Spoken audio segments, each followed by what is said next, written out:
Okay, so again, we're talking through 10 powerful ways to change your volunteer culture.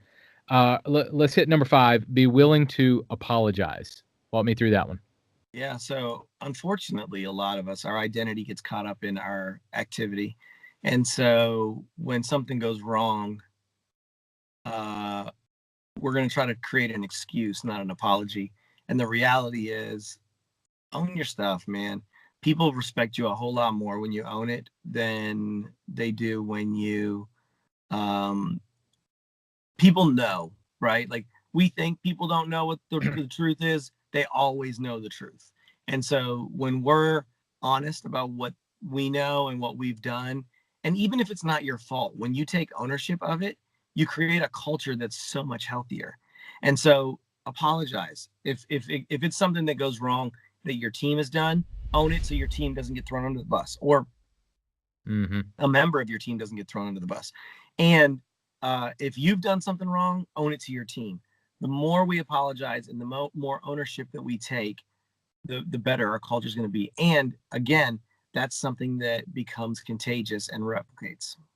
So one thing that I noted here that you had written is to lead with an apology, then cast vision. Yep. So walk me through how you've done that. Yep. So, um, man, we screwed that up. I'm going to own that. That's totally on me. And you know what? I probably didn't do a good enough job explaining it. So let me go ahead and explain it for you really quick what we really wanted to accomplish there. And this is what we wanted to accomplish. And now let me tell you why we want to accomplish it. Because everyone's motivated by the why. They're not motivated by the how or the what. They want to know the why. And so vision is why. And so once you've owned it and you've reset the expectation, now you have the opportunity to lean in and cast the vision. Yep. Yep. Okay, cool. Let's move to number 6. Anticipate. What's going to happen next? When we know and we're thinking 1, 2, 3 steps ahead, that's leadership, right? And so when we start to anticipate, we create a better culture for our volunteers because there's a whole lot less panic and far less mistakes. There's always going to be the forced errors that we can't control. What we want to avoid is unforced errors. So the more that we are anticipating and using a little bit of foresight, the better our teams are going to be and respond. So definitely we want to move from being a leader to being a leader of leaders. Right? And so a leader of leaders is not into the doing as much. They're leading, Right. or they're leading the leaders that of people that do. So a leader of leaders is thinking through multiple steps ahead, right? Absolutely. So tell me how you've put that into practice. Well, I think it comes back to care, right? At the end of the day, it's empathy and care. So when I care about the people that I'm leading, I'm going to do everything I can do to set them up to win. And setting people up to win requires you to think 2, 3, 4 plays ahead. And so when you start to go, okay, if we make this decision, then X, Y, and Z could happen, but more than likely L, M, and R are going to happen. So how do we mitigate damage to our team if that's what happens, and that's how things really actually roll out? And so it's a trained behavior. It it's instinctual for a very, very few. Yeah. Everyone else has to learn it, and you can learn it. God's called you to learn it if he's put you in a leadership spot. And a lot of times learning that is understanding that we have to be way more about um, the people we serve than the job that we do. And when you become a leader of leaders, you're not doing a whole lot. You're caring for a whole lot of people. Yep. Yep. Kind of what helps me think this through is a sports team. So if it's Mm-hmm. a football team or baseball team or whatever, the head coach, let's say it's a football situation, the head coach is over the individual coaches. Right. The individual coaches then are over the players and deal directly with with the players most of the time. Or you could even put it as the owner in the Yeah. skybox in the whatever. So I'm not on the field anymore doing the Right. plays. I'm on the sideline or I'm in the box looking at the next 3 plays or 3 games Right. or down the line. Yep. So how does that resonate with you? Well, 100%. I use the exact same analogy. And the truth is Nick Saban's won a lot of games. He's never ran a play. Right. You know, he doesn't even get on the field on Saturday. And I'm not a Nick Saban fan, nor am I an Alabama fan. Go Canes. But I think that it's important that we always remember, like, our job is people, and ministry is people. And again, the more that you do, the more you're robbing ministry from volunteers. And again, it goes back to frequently insecurity and misplaced identity. All right, we have 3 more, and we're going to put all of these in a PDF and put them on the show notes so that people can Awesome. kind of look at them one by one. But number 7, do what is necessary, not what is comfortable. Talk about that one. Sometimes we got to do things that just don't feel good. We got to have conversations that maybe are uncomfortable. We've got to step into a position or a role or fill a gap that is not natural to us. I remember one time I was at a campus and there was mulch all over the sidewalk. So I started sweeping it and cleaning it all up. And that wasn't my job. But if I didn't do it, nobody else had the margin to do it that morning. So you do it. Much more difficult than that is when you have a volunteer who's poisoning the well a little bit and you have to sit down and fire a volunteer. Firing volunteers is very difficult to do, but when you do it, it raises the morale of the team because they've all felt it, seen it, and experienced it, and are kind of probably wondering what you're waiting on. Yeah. One note here that I wanted to hit on is to not make people work to get connected. I'd Yes. love to hear your thoughts on this because I have some too. Go for it. Absolutely. So we gotta help people not have to work to take their next step. When people come to church, they're looking for 2 things: purpose and community. So we know purpose comes through Christ and community comes through serving and living life together. So easy next steps have to be the norm. And if it's too hard for someone to join your team or to take their next step, they're not going to do it. They have other things that are much more attractive than giving up their Sunday during football season. So figure out how to make it so easy and so rewarding that they have to take that next step. So from a production standpoint, this might not necessarily mean they're serving on Sunday right away. Right. It just means make it super easy that your next step is this. Then your next step is this. Then your next, like, make that super easy, and it doesn't have to be. Anytime you don't have to put your experience in jeopardy. Is what I'm getting. Anytime somebody walks up to me in service and says, or after service, and they're like, "Hey, I'd like to serve on this team," my response is, "Great. Be here at the beginning of service next week, and we're gonna have you shadow somebody. Yeah. Let me get your information. We're gonna have someone call you. We're not gonna make you go fill out a form somewhere, or I'm not gonna leave that opportunity for you to fall through the cracks. I'm gonna take your number. I'm gonna have someone call you, and I'm expecting you to be back next week to start shadowing. Make it as easy as possible." I experienced that at New Spring, and I know I'm sharing a lot of my experiences because you're like nailing where I was, in that what we had maybe 20 volunteers or so in production, and as I started drilling in, I realized no one's being intentional about new people and walking them through, or like they'd come through the tour and they'd skip over the production area completely and go somewhere else. So I had to kind of take the initiative to make sure that people were getting connected. I say that to say it's on us 100%. to take the initiative to call someone, to reach 100%. Out to them. It's not their responsibility for them to jump through our hoops. And don't expect it to send an email and consider it done. Yeah. Chase them. Yeah, right. Follow up with them. All right. You also mentioned plan for the guest. What do you mean by that?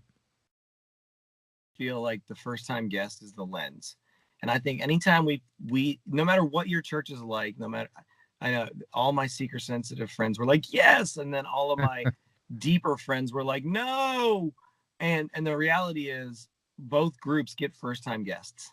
Yeah. And when we think through the lens of a first-time guest and what they're experiencing, it answers about 90% of the questions, regardless of the camp that you live in. So always think about the guest. And then as a team and a volunteer team, lead to help remove barriers that guests would trip over to have an amazing experience. So it's kind of two ways, you know. The other part is like just always like always think about, if I don't know about this, how am I going to receive this? Right. I was at a church last week, the church that my wife and I are attending now, and there was a staff member that was that just passed away yesterday. But a week ago, he was in the hospital, and so they would mention him on stage. And I know it was a sensitive topic, but I'm sitting there thinking, if this was my first time, I have no clue who that is. I have no clue that he's a staff member. They just mentioned his name. Yeah. And yes, it's a sensitive subject, and yeah, that might not be the best example, but to think through, how do I engage my guest? Here's another example. Don't say terms that only your internal church members Right. know. Um, Not the foyer, or we call it this thing, or Right. whatever my special name for the building is, or a certain area. A guest or visitor is not going to know what that is. No. That you call it the lobby or Right. whatever, something that's like generic or like Give that. give everything context.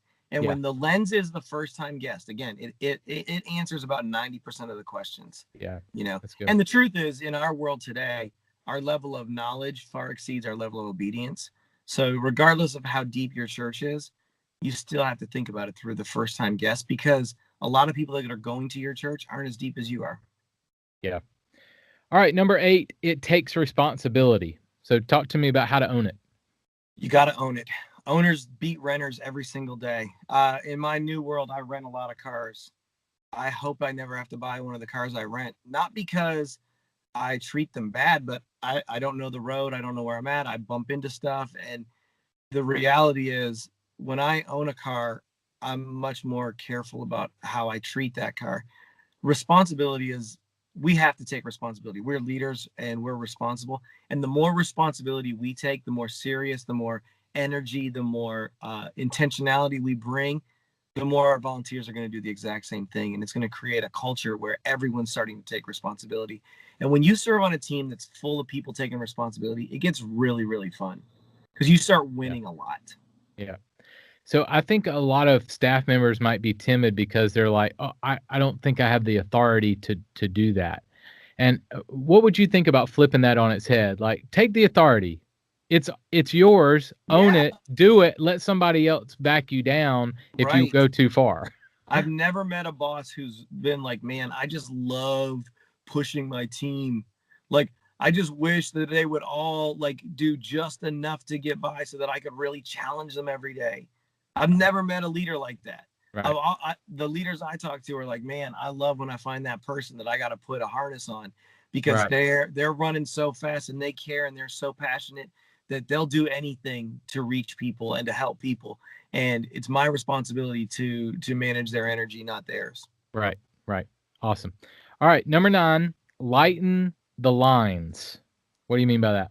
Lighten the lines. Well, So like no one likes to wait, obviously. no one likes to wait. And so again, guest experience, user experience, let's make sure that anything that we're doing, whether it's onboarding a volunteer or putting somebody into a new space or helping get somebody from A to B, we are creating the easiest and best experience possible ever. When you go to Disney World, you love Disney World. You will pay a lot of money for a fast pass to avoid the line. When you're at church, you shouldn't have to get a fast pass. So let's figure out, and there's going to be lines. Like, you cannot help it if the pastor preaches for 3 hours and the line to the ladies' restroom is super long. But be intentional where you can control it to make it easy for people to have an amazing experience. And another piece of this, we kind of talked about this earlier, is be present with the person in front of Yeah. you, be in the moment. Okay, so before we hit the last one, talk to me about how to solve this lighten the line piece. So do we maybe break it up into we either address it, we pass them off to somebody, we ask them to wait while I help someone else. Like, how do we solve this issue? Yeah. So I think you first off, I don't think when we absolutely, so stay present with the person that you're talking to, right? Somebody has your attention, stay present with them. If you can't get them where they need to go, give them to someone else to get them where they need to go. Don't just point them in a direction. Yeah. Carry them to that place. And there are going to be times when you've got 4 people pulling on you and you're going to have to go, hold on. Hey, John, I need you to take this person. Hey, Tanya, I need you to take this person, and they need to go over here. And here's what and this is their name, and they're at our church today, and this is their first time here. So let's make sure they have an amazing experience in kids ministry. Yeah. And just, I mean, you have to think about it as if you're the traffic director, and your job is to make sure everyone gets to their destination and they're happy when they get there. I think one thing to mention here is anything that I can do for a first-time guest to my experience, whether that is signage, whether that is more people at the doors or in the Yep. lobbies that are looking for people that need help, Yep. whether that is my check-in process. For instance, we go to several churches just to visit and to consult with them and different things. The number one frustration that we have has nothing to do with the worship experience most of the time. It is, where do I go to check my kid in? Is there someone actually at the desk ready to do that? Do they know what they're doing? And how do I get my kid to over here so that I can get in the experience? Right. Like, that seems to be a bottleneck in a lot of churches. Yeah. And so if you have a guest services desk, make sure you have someone at the guest services desk. Like, novel concept. Have somebody there. Novel concept, my friend. Yeah. Yeah. Have you any other words of wisdom there? Always have redundancy. Yeah. Never have one person, because if one person walks away to serve somebody, there has to be somebody else there to take over. Yeah. Yep. Good. All right, let's finish it up.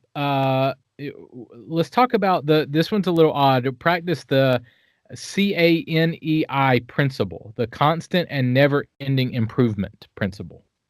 Constant and never-ending improvement. So you used a football analogy a few minutes ago. Yep. The great football teams are always looking to get better week after week after week, right? Like, oh, last week our kicking game wasn't very good. We're going to work on that this week. Oh, this week our offensive line didn't do well. We're going to improve on that. We should always be looking for the opportunity to improve. And every week I guarantee you, I've never met a church leader who's not known at least one thing that could improve from the weekend to the next weekend. And so a lot of my friends take a lot of time looking backwards and recapping the weekend. Most of the time, by the time you hit Monday morning, you already know what all the mistakes are. If you didn't see them, somebody texted you about them.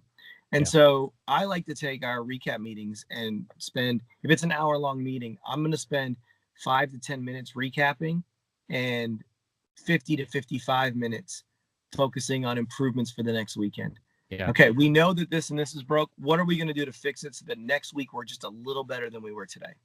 So I used to watch like playback of an entire service. Yeah. And although that is beneficial, what I learned is, let me do as you said and flip it. Let me talk through what we're going to improve, not harp on the things that we sucked at. Right. We all know. Right. Yeah. You know, we know anyway. We already know, and if we don't know, our pastor text us and told us. Like, you know what the mistakes were. Spend all that energy and time and focus fixing them, not dwelling on them. Yeah. All right, man. Well, as we wrap today, give me kind of a stamp on the end of our discussion here. We're talking about volunteer culture.